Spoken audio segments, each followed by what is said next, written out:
राजीव गांधी सामान्य ज्ञान प्रतियोगिता 2020 का जो वेबसाइट का फ्लॉप शो आज भी जारी रहा। 13 सितंबर को पूरी तरह से फ्लॉप हो गई थी वेबसाइट। कुछ भी सही से ढंग से काम नहीं किया और आज भी टेस्ट अपने आप सबमिट हो जा रहे थे। तो सारा जो व्यवस्था थी वेबसाइट की बहुत ही खराब थी, जिसकी वजह से हजारों प्रतिभागियों को निराशा हाथ लगी। तो बहुत ही पूरी तरह से सभी को परेशान करके रख दिया है। एग्जाम को सही तरह से मेंटेन नहीं करवाएगा, सही तरह से उसे नहीं करवाया गया। जो वेबसाइट मैनेजमेंट था वो बिल्कुल ही ठीक नहीं था। बहुत सारे प्रतिभागियों को बहुत सारी दिक्कत उठानी पड़ी। तो अब एग्जाम तो हो गया है, हो सकता है रिजल्ट में भी ऐसी दिक्कत आए, बहुत सारे छात्रों का रिजल्ट भी ना आए। और सिलेबस जो एग्जाम का सिलेबस था, क्वेश्चन तो उसी से आए, लेकिन हालांकि जो पहले दिखाया जाता था राजीव गांधी से रिलेटेड कोई भी योजना के बारे में ज़्यादातर प्रश्न नहीं पूछे गए, सारे प्रश्न अलग थे। तो ये भी एक प्रॉब्लम रही छात्रों को, जो पढ़ा पढ़ाया नहीं आया। तो जो बहुत सारे कुछ प्रश्न इसमें आए, 60 से कोई कोई के तो 60 से ज़्यादा भी प्रश्न आए और वो करते चले गए। 130 तक 135 तक प्रश्न आए। तो बहुत बड़ी खामियां नज़र आई इस वेबसाइट में, जिसके चलते कोई भी सही से अपना एग्ज़ाम क्लियर नहीं कर पाया। कुछ छात्रों का एग्ज़ाम भी हो गया, लेकिन आज हम आपको लिए कुछ क्वेश्चन लाए हैं। इस वीडियो में आप देखेंगे कुछ जो क्वेश्चन पूछे गए आज के इस वीडियो में। ये फर्स्ट पार्ट है। अगले पार्ट में अगर आप हमें कमेंट करके बताएंगे कि और अगला सीरीज इसका लाइए या अगला पार्ट इसका बनाना चाहिए, तो हम इन क्वेश्चनों का अगला पार्ट जरूर बनाएंगे। चलिए, कुछ इम्पोर्टेंट प्रश्न जो आपको आगे भी परीक्षाओं में काम आ सकते हैं, इसमें जो पूछे गए वो हम देख लेते हैं। पहला प्रश्न पूछा गया है, भारतीय उपनिवेश के लिए प्रभुता संपन्न संविधान सभा के प्रथम अध्यक्ष। ऑप्शन था सच्चिदानंद सिन्हा, सी राजगोपालाचारी, मौलाना अब्दुल कलाम आजाद और राजेंद्र प्रसाद। जो कि भारतीय उपनिवेश और प्रभुता संपन्न इसमें जोड़ दिया गया, जिससे बहुत बड़ा कंफ्यूजन क्रिएट हो जाए। लेकिन अगर सीधा सीधा पूछा जाता संविधान सभा के प्रथम अध्यक्ष कौन थे, तो बहुत सारे स्टूडेंट इसे आसानी से टिक कर देते हैं। और इसमें दो ऑप्शन भी ऐसे रखे गए जैसे सच्चिदानंद सिन्हा और राजेंद्र प्रसाद, दोनों ही इससे जुड़े थे, संविधान सभा से रिलेटेड हैं। तो ऑप्शन नंबर इसका ए सही है, क्योंकि सच्चिदानंद सिन्हा प्रथम अध्यक्ष थे। अस्थाई अध्यक्ष जरूर थे, लेकिन वो प्रथम अध्यक्ष थे। तो ऑप्शन नंबर ए बिल्कुल सही हो जाएगा, सच्चिदानंद सिन्हा। और अगर अध्यक्ष की बात करें, प्रथम अध्यक्ष इनको भी कहा जाता है, राजेंद्र प्रसाद को, और ये स्थायी प्रथम अध्यक्ष थे। तो दोनों ही ऑप्शन सही हैं, लेकिन इसमें जो पूछा गया है वो शायद ऑप्शन नंबर ए बिल्कुल सही होगा। चलिए अगला प्रश्न देख लेते हैं। अगला प्रश्न, केंद्र एवं राज्य के बीच वित्तीय विवादों के निपटारे हेतु मुख्य एजेंसी है। सर्वोच्च न्यायालय, न्याय मंत्री, वित्त मंत्री, वित्त आयोग।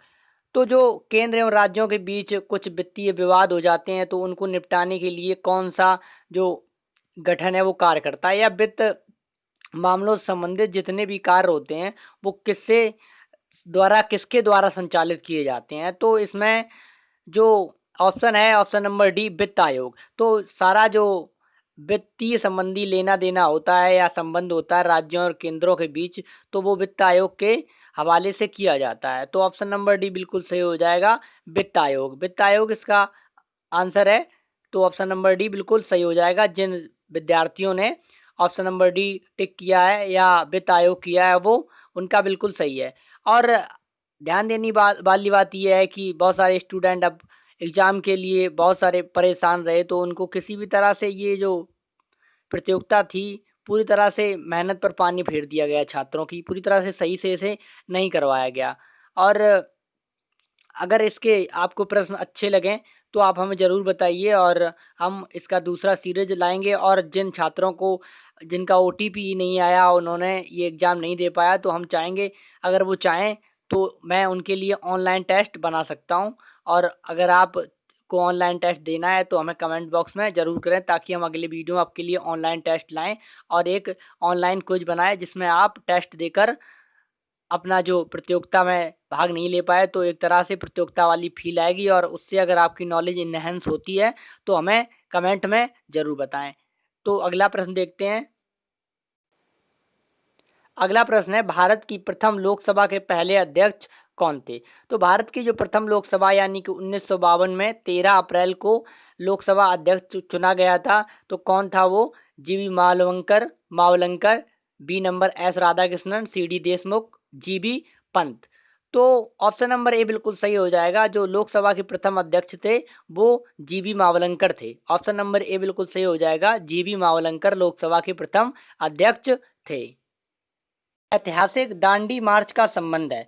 तो ये दांडी मार्च आप सभी जानते हैं, इसे असहयोग आंदोलन या सत्याग्रह के नाम से भी जाना जाता है। तो गांधी जी ने एक दांडी मार्च किया था। तो दांडी मार्च किससे संबंधित था? निर्वाचन आयोग, निर्वाचन बहिष्कार से, दमनकारी कानून, नमक कानून तोड़ने से, या हिंदू मुस्लिम एकता से, छुआछूत को दूर करने से। तो महात्मा गांधी ने 12 मार्च 1930 में अहमदाबाद के निकट से साबरमती आश्रम से एक दांडी गांव के लिए एक मार्च निकाला था, जिसे ही दांडी मार्च के नाम से या दांडी यात्रा के नाम से जाना जाता है। ये दमनकारी जो एक नमक कानून बनाया गया था अंग्रेजों द्वारा, उसको पूरी तरह से उसके विरोध में, यानी कि दमनकारी नमक कानून तोड़ो आंदोलन भी इसे हम कह सकते हैं, उसी के लिए दांडी मार्च उन्होंने निकाला था। ये ऐतिहासिक दांडी मार्च का संबंध दमनकारी नमक कानून तोड़ने से था। तो ऑप्शन नंबर बी बिल्कुल सही हो जाएगा। और निकाला गया था तो 12 मार्च 1930 को महात्मा गांधी ने इसे साबरमती से लेकर दांडी एक गांव है वहां तक इसे निकाला था। तो ऑप्शन नंबर बी बिल्कुल सही हो जाएगा। प्रश्न है जो कि राजनीति से प्रेरित है। इसमें है कि ग्रामीण क्षेत्रों में भारी सफलता वाली योजना मनरेगा को विफलताओं का स्मारक किसने कहा था? तो मनरेगा से लेकर काफ़ी जो क्वेश्चन पूछे जाने थे वो इसमें नहीं पूछे गए, लेकिन एक क्वेश्चन इसमें ऐसा पूछा गया है कि किसी के कमेंट को लेकर इसमें क्वेश्चन पूछा गया है। हालांकि कोरोना काल में मनरेगा जो योजना थी बहुत ही संकट मोचन का काम किया। इस योजना पर उत्तर प्रदेश सरकार ने भी बहुत कार्य किया है।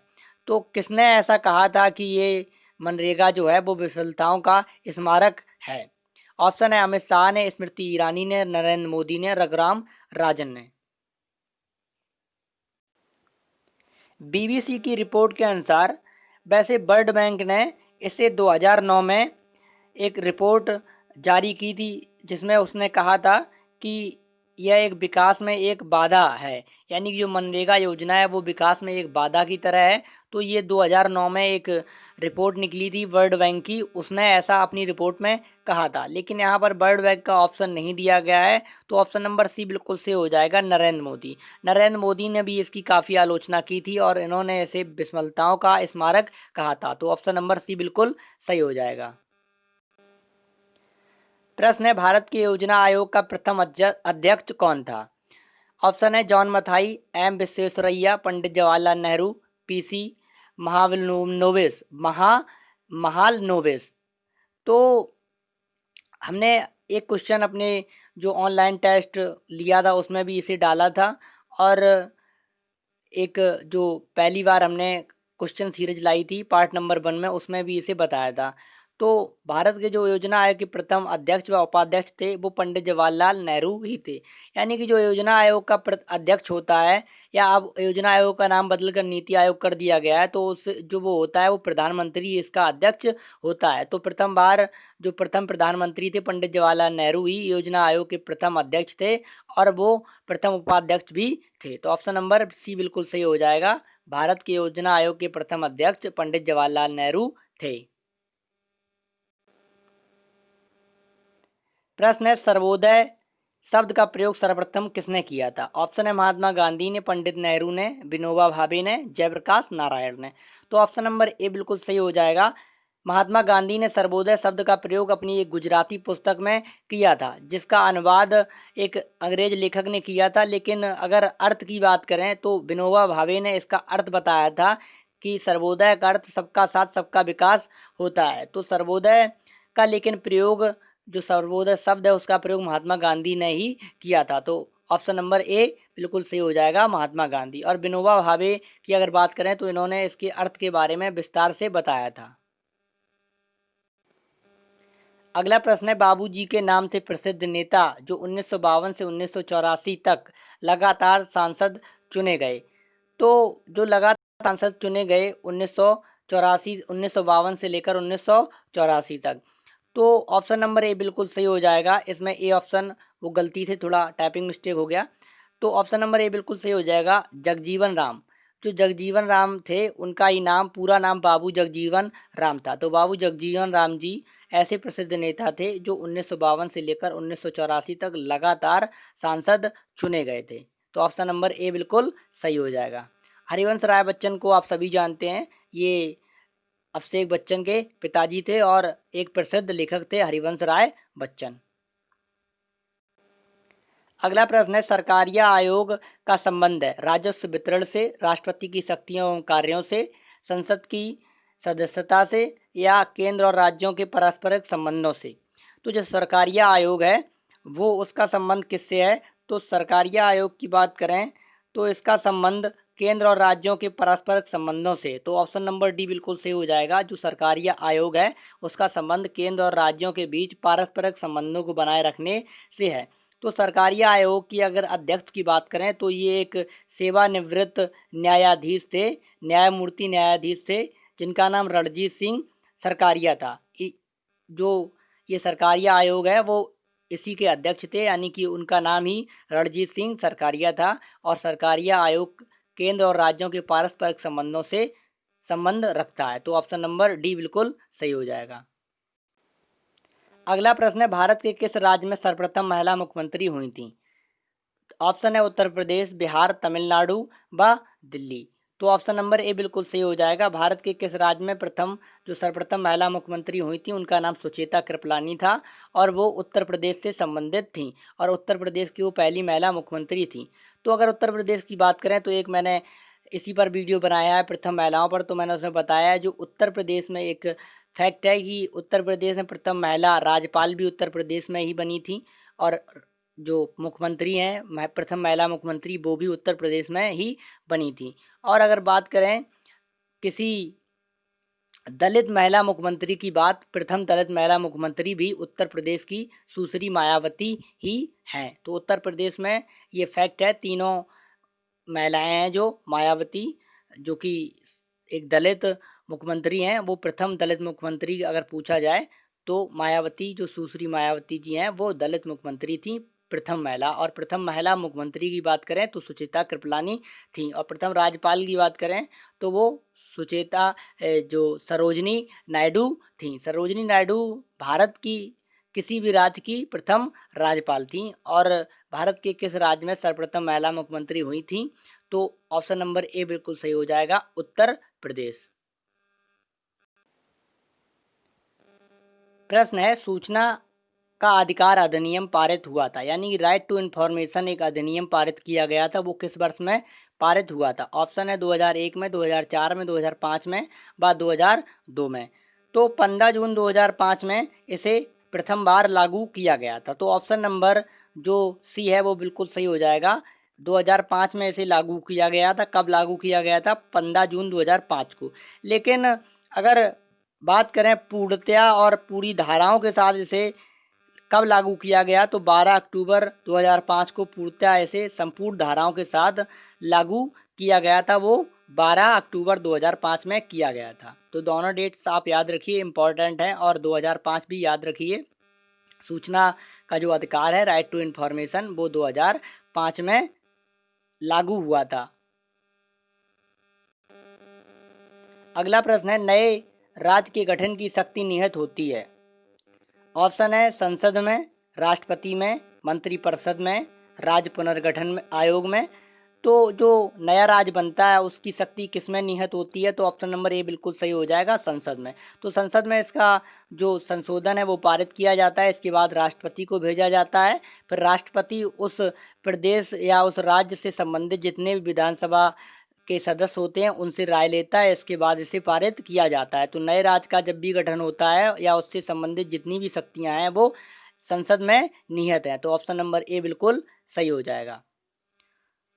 और आपके लिए एक प्रश्न है जिसमें प्रश्न ये है कि अत्याचार निवारण अधिनियम कब लागू हुआ था? अगर आपको पता है तो आप कमेंट बॉक्स में इसका आंसर जरूर करिए। जो अत्याचार निवारण अधिनियम कब लागू किया गया था, ये भी इसी प्रतियोगिता में पूछा गया था। तो आप इसका अगर आपको आंसर पता है तो हमें कमेंट बॉक्स में आंसर इसका जरूर दें। अगला और लास्ट प्रश्न देख लेते हैं क्योंकि हमने इसमें इतने ही प्रश्न शामिल किए हैं और बाद बाकी हम अगले पार्ट में डिस्कस करेंगे विद डिटेल के साथ कौन कौन से और प्रश्न पूछे गए थे। तो घरेलू हिंसा से महिला संरक्षण अधिनियम कब लागू हुआ, यानी घरेलू हिंसा महिला संरक्षण अधिनियम कब लागू हुआ? ऑप्शन है 20 सितंबर 2005 को, 30 सितंबर 2006 को, 10 अक्टूबर 2006 को, 26 अक्टूबर 2006 को। तो जो घरेलू हिंसा महिला संरक्षण अधिनियम है वो 2005 में प्रथम बार प्रकाशन इसका किया गया था 14 सितंबर 2005 में, लेकिन इसमें ऐसा ऑप्शन में दिया नहीं है क्योंकि इसे पूर्णतः लागू करने का जो टाइम व डेट है वो 26 अक्टूबर 2006। तो ऑप्शन नंबर डी बिल्कुल सही हो जाएगा। 26 अक्टूबर 2006 को घरेलू हिंसा महिला संरक्षण अधिनियम लागू हुआ था, यानी कि प्रथम बार इसका प्रकाशन तो 14 सितंबर 2005 को ही हो गया था, लेकिन संपूर्णतः लागू होने में इसे काफ़ी टाइम लगा और 26 अक्टूबर 2006 को इसे पूर्णतः लागू कर दिया गया था। तो ऑप्शन नंबर डी बिल्कुल सही हो जाएगा। अगर आपको ये प्रश्न अच्छे लगे हों तो हमें कमेंट बॉक्स में ज़रूर बताएं, और अगर आगे आप टेस्ट क्विज चाहते हैं, ऑनलाइन टेस्ट क्विज, तो हम आपके लिए ज़रूर बनाएंगे। और अगर वीडियो अच्छा लगा हो तो लाइक और चैनल को सब्सक्राइब जरूर कर लें। वीडियो देखने के लिए आपका बहुत बहुत धन्यवाद।